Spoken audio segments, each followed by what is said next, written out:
Barry Harris had a very sort of well worked out system for teaching bebop language. He used to break down his class into 3 sections. He'd have a harmony class, which is the famous 8-note scales, the minor sixth and major sixth diminished scales and all of that stuff, which I'm not going to talk about today. The improvisation class, which I will talk about today, and the vocal class, which I'm not going to talk about today. So there's some overlap between all of the classes, but the improvisation class tended to emphasize more creating melodic lines through the changes. It might seem a bit strange because I think modern jazz theory often talks about harmony as if improvisation and harmony are the same thing. But just because you know what notes theoretically go over a C7 chord doesn't necessarily mean you can come up with a cool line over it. Now, there's a lot of info online. People seem to know a lot intellectually about the system sometimes, but I wanted to really do something that was just bare bones, and you can decide whether or not this approach to improvisation and jazz is for you. To get started, it's important to know your major, minor, and dominant scales, and these are kind of everything, especially the dominant. Dominant is what people often call mixolydian. And I prefer this name because the dominant scale goes on the dominant chord then, which is simple enough even for me to understand it. That brings us on to something which is kind of one of the most useful things I've ever learned. And you might learn nothing else from the Barry Harris system, and this would be fantastically helpful. So this is an exercise called scale outlines. And simply we just run the scale over or the scales, should I say, over the tune. And so doing this one-to-one, like I think a lot of people learn, certainly how I learned before I started going to Barry's workshops, we're actually going to do this 1-to-7. So I'll take an F7 blues, or an F blues, and we're going to take the first chord, F7. Now I go up to the 7th down again, or just up to the 7th. What that does is it really squarely puts these chord tones, 1, 3, 5, flat 7, on the beat. 1, 2, 3, 4, 1, 2, 3. Here. So 1, 2, 3, 4, 1, 2, 3. They're really squarely on the beat. So this has the advantage of giving us a really strong harmonic outline. So if I just go through the basic changes of a jazz blues, so we go 1 for 1, so that we just go up to the 7th, B flat 7, up to the 7th on the B flat 7, and then now we've got 2 bars of F7, so we're going to go up and down, like that. We've got 2 bars of B flat 7, so we're going to go up and down. And okay, so nothing too complicated so far, hopefully. Back to F7, but then we go to the F sharp. It's a beautiful move, because we go down to a D7, or an A minor 7, A minor 7 flat 5 or a D7 there. But we're just going to think about the D7. And if we run the F7 scale, but swap out that last note from an F to an F sharp, we get the 3rd of the D flat 7. And this is called running the F7 down to the 3rd of D7.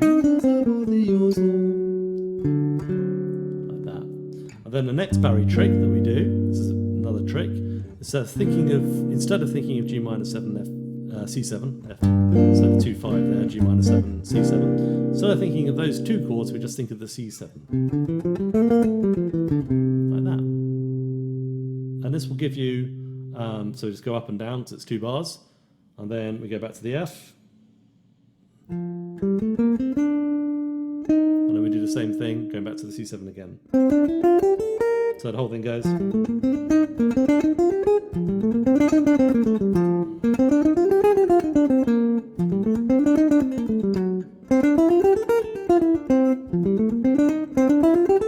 Okay, so I don't expect you to play that fast right away, but that's the speed that we do it in class probably.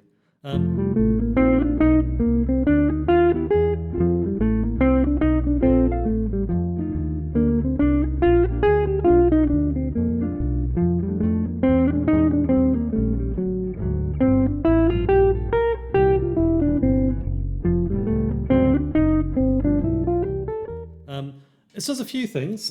As I say, it puts the strong notes, the chord tones on the beat. The other thing that happens is we get very good at playing these little 1-octave shapes.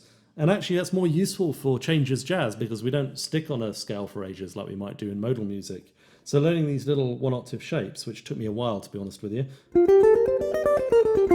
you learn them all over the neck, so you're not just playing in one position. You learn how many ways you can play those scales. But by doing that, it really trains you into knowing where all the notes are, Plus you get a little break at the end, which is quite nice, isn't it? Oh, what comes next? Oh yeah, what's after that?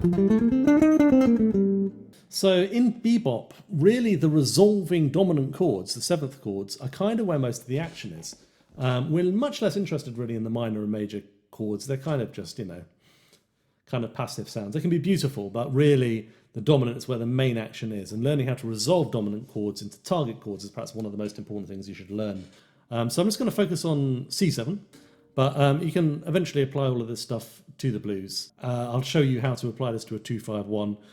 Beyond that, you might have to start working out things yourself, because this is kind of a whistle-stop tour today, but hopefully that'll give you enough tools just to start applying these things to tunes. I'm going to talk about some raw materials first that we can use in the dominant scale. And the first raw material that we've got are the important triads. So we've got the chord tones of C7, 1, 3, 5, flat 7. And from each of these you can build, this is what Barry calls an arpeggio, a 4-note, just plain major or minor chord. On the root, obviously, of C7, it's a C. On the third, it becomes a diminished. We're going to ignore the diminished one and just go straight to the 5, which is a minor, G minor. And then we're going to use the one on this flat 7, which is B flat, which is a B flat major. Okay, so this is an important relationship, the 2-5 relationship, if you like, with the G minor on the C7. That's called important minor. That's really important. There's loads we can do with that.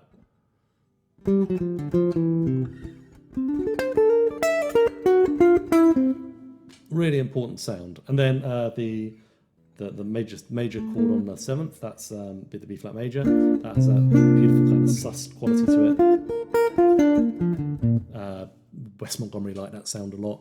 And then you can turn these into 4-note chords if you want, as Barry calls them, which are like 7th chords to everybody else. So C7, G minor 7th, and then B flat major 7th. Anyway, I'll just give you a quick sort of run through and a vamp so you can hear how these important triads sound.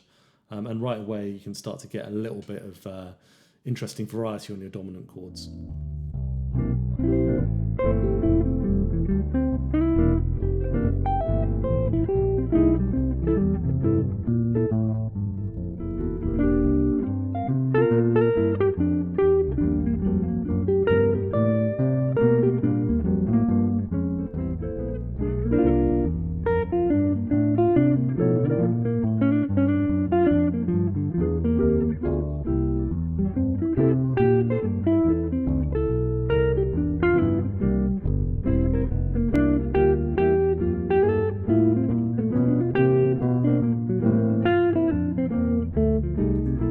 So the next kind of resource that is important are the thirds, triads and sevenths. So in each of these cases we are missing out notes of the scale. So thirds like this. And we're just, instead of going up the scale, we're just going missing one out, coming back, missing one out, coming back, so on. And you can do that twice. You have a triad.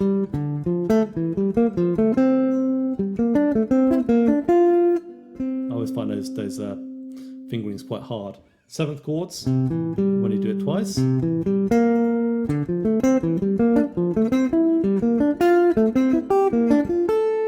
It gets a bit difficult there. And then you can do even more. You could do like a 5-note one if you want. I find that there are fingering challenges with these, so you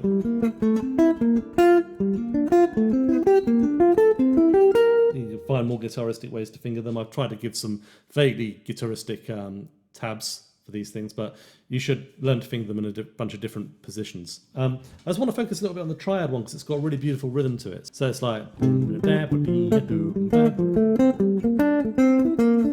it's got ba ba da do dee da do da, groupings of 3 and 4. It really swings right away, so that makes it useful for making up lines. You know, you can do that kind of stuff.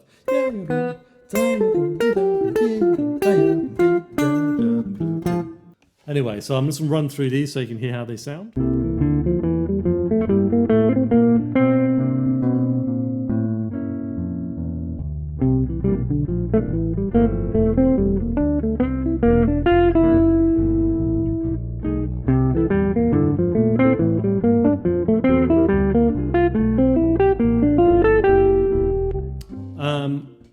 next thing I'm going to talk about is use of lower neighbour tones.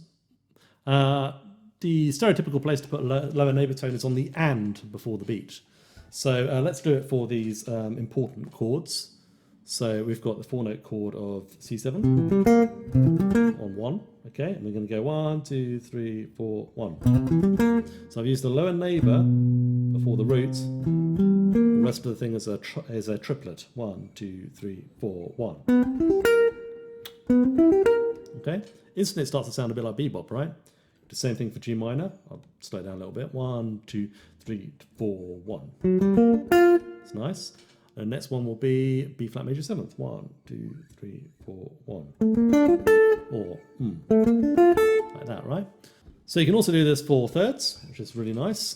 This again gives you that dab, ding, gaggle, bab, dabble, bab, ga rhythm. It's nice to start it on the and of 4. 1, 2, 3, 4, and 1 and 2.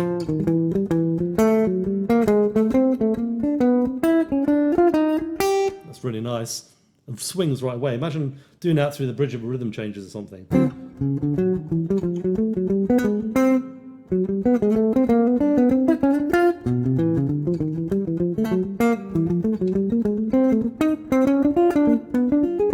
So, right. And you can add these things onto the front of anything, really. But I'm just going to show you an exercise where we take our first little triplet exercise, this thing. 1. Just put it through the scale. So I'll do it slower. 1, 2, 3, 4, 1.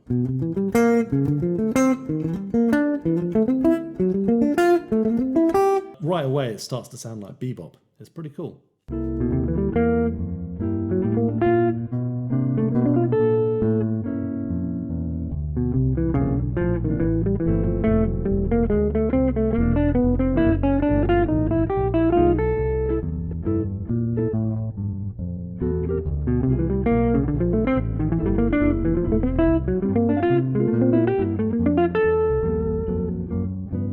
So, added note scales. This is probably one of Barry Harris's most famous resources that is famous for teaching. They can get really complicated, so I'm just going to do the most simple version of this, which is if we start on the beat on an odd numbered note, so 1, 3, 5, 7, then we add in an extra half step between the 1 and the 7 of the C7 scale. So in this case, usually a B. Like that. And that's often called the dominant bebop scale, but Barry didn't really like that name. And there could be more complicated versions of that rule as well. For the even number notes, we just don't add anything. So if it's like a 2, a 4, or a 6, but not an 8, a 2, 4, or 6, we just add in no note. And this has the effect of you always ending up on a chord tone on the beat. So in the sort of simplest version of this exercise, or perhaps the classic version of this exercise, we always run it down to the root. So we start on the 1, odd, so extra half step. This ends off on the beat. 1 and 2 and 3 and 4 and 1. Next one, 2, that's even, we don't add in a note. 1 and 2 and 3 and 4 and 1 ends up on the beat again. This is odd, so we add in that half step. 1 and 2 and 3 and 4 and 1 and 2. Then we end up on beat 2. Even, so we don't add a half step. 1 and 2 and 3 and 4 and 1 and 2. Then that's odd, so half step time. And 1 and 2 and 3 and 4 and 1 and 2 and 3. Now we're ending up on 3. And then even 1 and 2 and 3 and 4 and 1 and 2 and 3. You notice that like 1 and 2, 3 and 4, 5 and 6 end up in the same place. 7, that's odd. 1 and 2 and 3 and 4 and 1 and 2 and 3 and 4. Okay, and we end up on beat 4 with that one. So this might seem a bit clunky at first, but they are very, very, the more we practice them, the more they become second nature. And they're actually really helpful because, as Barry said, you always end up coming out of the scale right, which means you can join that scale onto something else. So,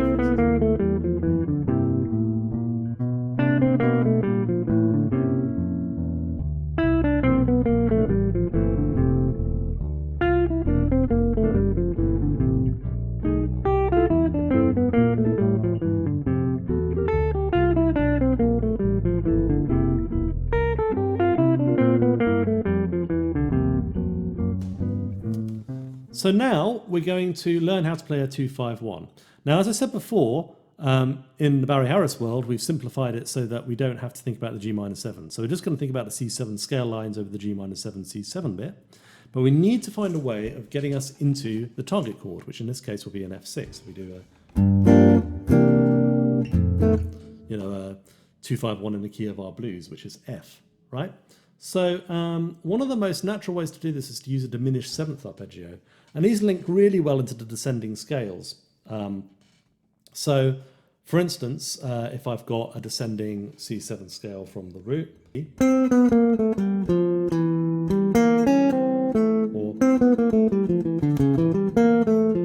or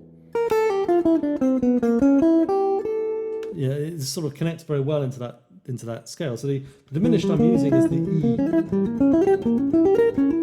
E diminished over C7. Barry always used to like to name the diminished chords after the third of the dominant, because it relates very well to our scale exercise, right? We did earlier. This is how we might link it in if we just descend the scale. So I'm going to start on an odd number note. Sorry, an even number note, so that'll be a D. And then we're going to put bebop at the end there, which is just the C and the A, or the fifth and the third. Bebop, very common way to end a little phrase in bebop. It gives the genre of music its name. And then at the beginning, we're just going to plonk our little one. We got a line, right? So this is our little triplety thing with the lower neighbour tone. 1 and 2 and 3 and 4 and 1 and 2 and 3. Diminished. And then into our F6 chord. Bebop. So the last thing I wanted to show you today was how we can sort of muck around with this basic idea a bit. This is just one example of lines you can come up using the Barry Harris system, using the resources I've shown you. You'll have to exercise some imagination and give it a go. But the basic principles of taking some sort of dominant line and a diminished arpeggio and then linking one thing into the other, the target chord, is one which is actually very powerful, and I've got a lot of benefit out of it, especially as you start to learn more and more stuff to do with the dominant scale. Okay, so first of all, this phrase works really well over a minor 2-5, a D minor 2-5-1. If you make a tiny tweak, so instead of going those last two notes, if we put a C over a D chord, it's a little bit weak sauce, right? It's not really that nice. So we can go up to a D instead, or we could even do a C sharp, but it's kind of a C sharp already in a line, and repeating that is kind of weak. So let's go up to the D, which is the 1, and do 5. So we're going to do this line. I think that sounds pretty cool. So you can use it over that. And we can also sort of muck around with this line by moving it up and down the scale as well. This has a few little implications. So with this one, because we end up on the even note, the scale doesn't have an added note. But if I start on the next scale step up, so this is a G minor 7th, if I start on an A minor 7th, the lower neighbour, 1. We end up on an even note of C7, which is the G, which is the 5th, right? So you have to add in that half step, and then we go down to G, and we do the next inversion up to the diminished. And then it resolve to F and D, so 1. That works well. We can go up another scale step and start with a B flat major 7th. This time we're at even. We're on the A, on the 6th, so we don't need to add in a half step. 1. We end up in the same place, right? And so on. So you can go up all the way through the scale. Maybe, you can do that all the way up the scale. And you're not limited to just vanilla sort of diatonic options either, of course. You've got the tritone sub, G flat 7 in this case, but you've also got the minor third. In fact, there's a system of 4 dominant chords with roots a minor thirds apart, which are known as brothers and sisters in Barry's system, in his reckoning. But we're just going to use these 3. So we've already done this one C7. Next one will be E flat 7. So we're just going to literally move up the lick in guitar style. 1. And we'll do this, the FD, the 1-6 on the F. This would also work very well for a D minor That works really well as a D minor 251 as well, but also works in the F6 1. So that works really nicely, and then we can go up the full tritone. So we could just move it up, I guess. We could do this. Do that, resolve to that one.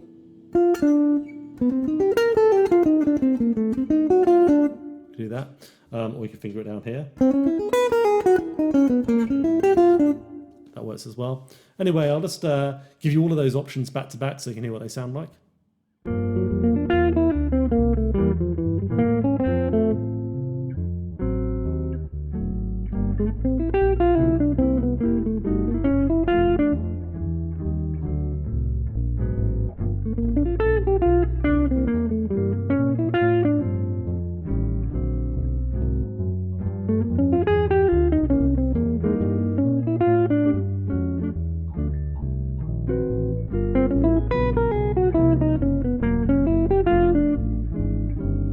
Anyway, so this is just a quick whistle-stop tour. I can't obviously go into too much depth without it being a tremendously long video, but hopefully it gives you an idea of the sorts of things that Barry Harris kind of improvisational technique involves and the kind of resources that might get you started making bebop lines. This is the kind of stuff I teach to most of my students when they first start getting into this. There's obviously a lot more. You've got pivots, you've got 5-4-3-2 phrases, you've got all sorts of stuff you can do. And of course, you've also got the major and minor scales and all of that, as well as complicated added note rules. It goes on as far as your imagination. But this basic tool set I found incredibly useful, actually, and I still use a lot of this stuff all the time for line construction. It works, basically. Anyway, it's a bit of a whistle-stop tour. I haven't necessarily had a huge amount of time in this video to dig deep into what I'm doing. I just want to give you an idea of what it's good to get started on, really. And if you found it helpful, that's fantastic. As always, please like and subscribe and leave a comment below if you want to. I'll see you on the next one. Thanks very much for watching.